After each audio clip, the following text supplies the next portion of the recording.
Hello' ৯,০০০টো পালোঁ ঠিকেই বুজিছে।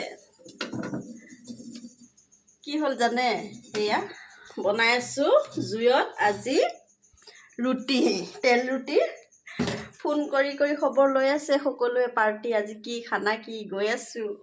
আজি যিহেতু আমাৰ মঙলবাৰ বুলি নচলে, কালি বুধবাৰ, কালি চলিব।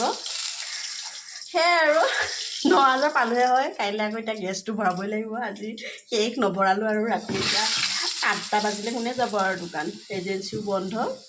সেয়াই এতিয়া আহি উঠিছে। মানুহৰ পইচা পালে হাতত মানে সমস্যা আহিয়ে থাকে। ভাবিছে চবে ৯,০০০ একেবাৰতে পালে আৰু কি কৰিব বুলি। কি ক'ম আপোনালোকক, মোৰ দুখৰ কথা।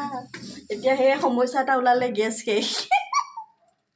এতিয়া কালি ৰাতিপুৱা গেছ ভৰাব লাগিব। তাকে জমনি মানে আজিকালি ৯,০০০ 9 টকা হয় নাই, কমেণ্ট কৰিব দেই।